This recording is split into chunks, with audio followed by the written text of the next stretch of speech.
Dialogando con el padre Raúl Sánchez. Bien, eh, creo que cuando se analiza mm, con recta intención y con ánimo, mm, sin ánimo de ofender, sin ánimo de causar problemas, se analiza cómo razonan los hermanos protestantes, pues uno dice, a ver, son personas que son buenas, personas que creo que tienen recta intención en saber de la palabra del Señor.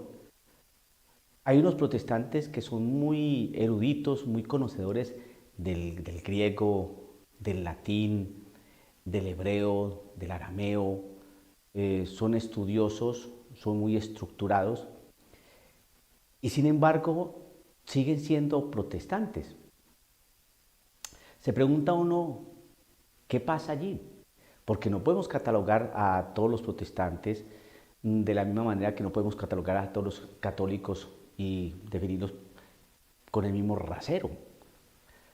Porque no es lo mismo la señora Eduviges Mendieta, ¿no? La que coordina el coro de la parroquia Las Cruces de la Aurora, allá en el monte de Desolación, cruzando con la frontera de Allá voy no tardo. Entonces, compararla con un erudito, un hombre versado, un hombre que ha escrito libros de teología, no la podemos comparar. Aunque vive la misma fe, ¿no? Como católica, pues del erudito católico no la podemos comparar en conocimiento, ¿no? Lo mismo dentro de la iglesia protestante. Está la señora Ursulinda González, una señora que ya lleva como 23 años como pentecostal, ¿no? Siempre con su pandereta y sus maracas y siempre orando en lenguas, y una señora muy comprometida en su iglesia y en su culto, ¿no? Pero no se puede comparar con el pentecostal, que es el pastor que ya lleva alrededor de 30 años estudiando Biblia en las mejores universidades protestantes, pentecostales que existen, pues no se puede comparar. Sin embargo, ¿qué es lo que hace que uno siga haciendo apologética católica? Es simplemente defender la verdad de Cristo Jesús, defender la iglesia, a la iglesia que Cristo fundó, de los ataques, de las confusiones, de las confusiones. De eso se trata la apologética. Simplemente defensa. Defensa. Bien. Entonces, estoy haciendo este video por la sencilla razón de que en los comentarios aparecen comentarios de personas que son protestantes. Entonces, ahí me asalta una pregunta. ¿Qué hace un protestante en un canal católico? Uno. Dos. ¿Qué hace un protestante haciendo comentarios que no tienen nada que ver con el video que se presenta? Tres. ¿Qué es lo que busca un protestante viendo un video católico y asimismo haciendo un comentario? Esa es mi gran pregunta. Y veo que los comentarios que hacen son comentarios de su corte protestante, es decir, sola Biblia, sola Biblia. Ese residuo protestante, pues, que manejan ellos, pues, es de lo que queda y lo que se mantiene a uno, pero sumamente desgastado, por eso digo residuo, ¿no? Que es lo que enseñó Martín Lutero, la sola escritura. Sola Biblia. Con la sola Biblia usted puede entender las realidades de la fe, de Jesús, de su misterio, de su ministerio, con la sola fe. Solamente pídale al Espíritu Santo que lo ilumine, que le dé claridad de discernimiento, para que con la escrutar las escrituras, como una palabra que le gusta mucho a los protestantes, escrutar las escrituras, entonces escrutando las escrituras pues llegan la verdad y la claridad, que es la palabra del Señor y toda su verdad. Pues bien, pues ese fue el problema de Martín Lutero, porque al proponer solamente Biblia, pues cercenó la historia. A ver, los protestantes por lo general tienen a la razón como una prostituta, porque así la llamó Martín Lutero a la razón, ¿no? La razón es una prostituta, ¿no? Es algo que no sirve ahí, ¿no? Y que no opera con la palabra del Señor. No hay que razonar, simplemente métase a la Sagrada Escritura. Y entonces es lo que quería Martín Lutero, que precisamente que no razonaran las personas. A ver, vamos a tomar la sola Biblia. Ok, tomemos la sola Biblia. Y entonces uno pregunta en sana lógica, oiga, ¿y quién compiló esa Biblia? Esa serie de libros que están ahí. Génesis, Levítico, Números, Deuteronomio, Éxodo, Profetas, Jueces, etcétera, etcétera. Antiguo Testamento. ¿Quién escribió eso? ¿Quién lo compiló? ¿No? Como Antiguo Testamento, un canon, el Antiguo Testamento. ¿Quién escribió el Nuevo Testamento? ¿Quién lo organizó? ¿Por qué estas cartas? ¿Por qué 4 evangelios? ¿Por qué este Apocalipsis? ¿Por qué los Hechos de los Apóstoles? ¿Por qué estas cartas de Pablo? ¿Por qué las de Pedro? ¿Por qué la de Santiago? ¿Quién decidió que eran libros inspirados? ¿Quién dijo que eran 4 evangelios y no 5? ¿Por qué Mateo, Marcos, Lucas y Juan? ¿Quién dijo todo eso?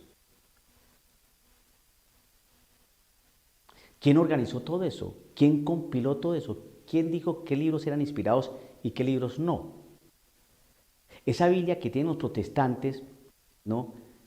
Que de 66 libros, ¿quién dijo que eran 66 libros y no 73? ¿Por qué los católicos tienen 73 libros y la Biblia protestante 66? ¿Qué pasó allí? Todo eso hay que discernirlo, todo eso hay que estudiarlo. ¿Y quién nos lleva al estudio de todo eso? ¿La filosofía?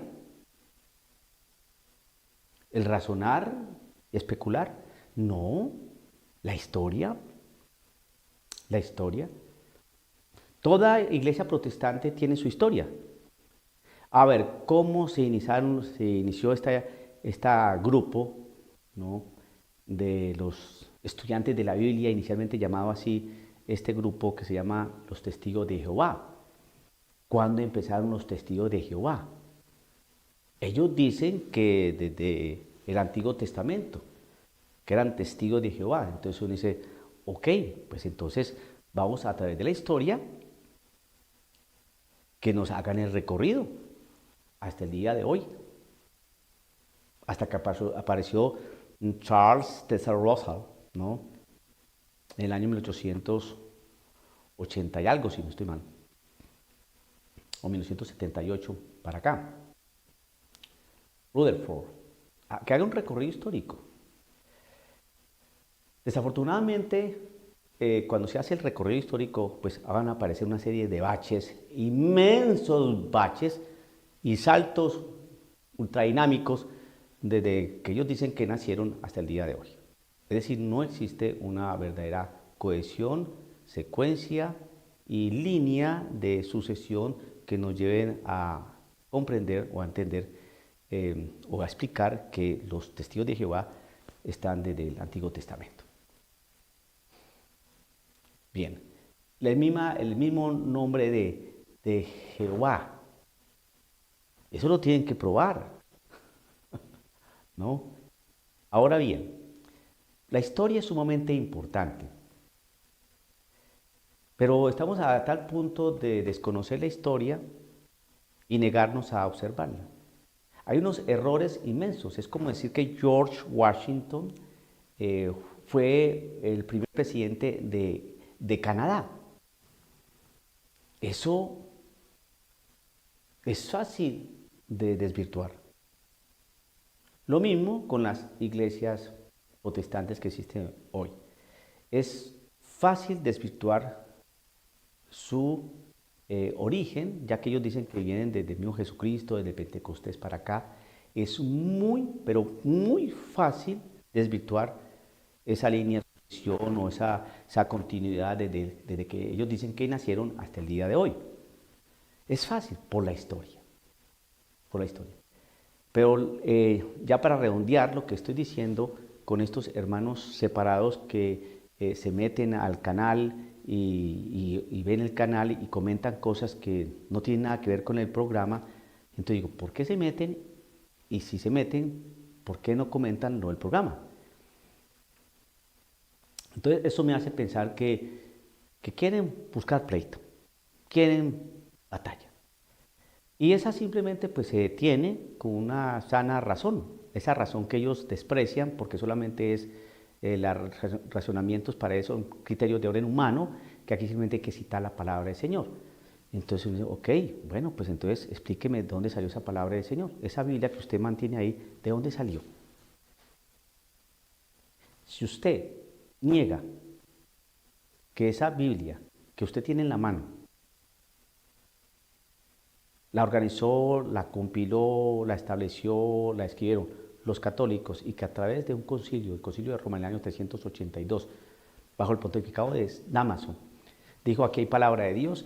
Si usted niega eso, usted es una persona que es sumamente terca, es un deshonesto intelectual y entonces por ahí es donde empiezan a cojear. Porque ya que como la Biblia es la única fuente de autoridad y doctrina, y si usted va a negar quién hizo la Biblia, quién compiló esos dos cánones, por qué la Biblia tiene 73 libros, si ustedes conocen todos esos hechos y simplemente dicen no importa quién hizo la Biblia, quién la escribió, quién la realizó, no me importa eso, la cuestión es que hay palabra del Señor, eso es ser deshonesto intelectualmente. Ser deshonesto intelectualmente. Entonces yo creo que las cosas tienen que razonarse y tienen que explicarse, ¿no? No ser unos apasionados, ¿no? Sin cerebro, porque por ahí no es. Qué hermoso lo que tuvo la Iglesia Católica en los años 60, cuando quiso que se estableciera o se desarrollara un, una experiencia que fue el movimiento ecuménico. Es decir, la iglesia sabía que estaba en choque, que en tensión con las cientos de iglesias protestantes que había en aquel entonces. Entonces la iglesia con un espíritu y una actitud de cercanía, de fraternidad, pues quiso que a través de un diálogo con estos hermanos pudiera clarificar y sanar las heridas de ese rompimiento tan espantoso que causó Martín Lutero, ¿no? Para que ellos se acercaran a la iglesia otra vez. No se ha podido lograr. Por el contrario, la iglesia ha venido cediendo espacio, echándose para atrás, ya no manejan criterios sólidos católicos y las en vez de ir disminuyendo, han venido a aumentar. Uno, dos. En Europa, el movimiento ecuménico o ecumenismo es muy distinto al que se vive aquí en América. Allá se puede estar trabajando porque hay unas condiciones distintas a las de acá de América. Aquí no existe diálogo ecuménico. Aquí lo que existen son sectas protestantes que no les interesa nada de diálogo con la iglesia. Y entre más salen, más usas están, más desvirtuadas están y más desoladas están. La iglesia lo que pretende es que se aclaren las cosas, ¿no? Y se llega a una verdadera fraternidad y una verdadera comprensión y entendimiento es a través del diálogo para llegar a la verdad. Eso es. Pero la verdad se llega es con razonamientos, con, con el cerebro. Si vamos a manejar la Biblia, es decir, esa Biblia que ustedes manejan, que la mayoría es la Reina Valera, entonces, bueno, ¿de dónde salió esa Biblia? Si se niegan a responder esto, o cambian la historia, creo que es una deshonestidad intelectual y por ahí entonces ya empezamos mal. Entonces, si va usted a participar en este programa, pues haga preguntas concretas, ¿no? Respecto al programa. No se vaya por la de Villadiego y tome otros rumbos, porque no está bien. No está bien. Y a los hermanos católicos que a veces responden a estas personas, entonces, pues qué bueno que participen ustedes también y que respondan a estos hermanos con decencia, ¿no? Con pulcritud, con contundencia y verdad. Esto es una lucha de nunca acabar. No quieren aceptar, están cerrados, están bloqueados, y especialmente a estudiar historia. Cuando un hermano separado, un hermano protestante, empieza a estudiar historia, es decir, empieza a estudiar los padres de la iglesia, los padres apostólicos, o más bien los padres apostólicos, los padres de la iglesia, cuando empiezan a estudiar profundamente, ¿no?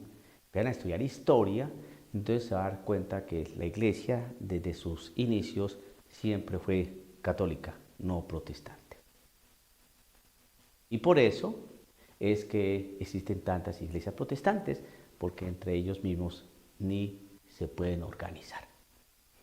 Y eso es un hecho.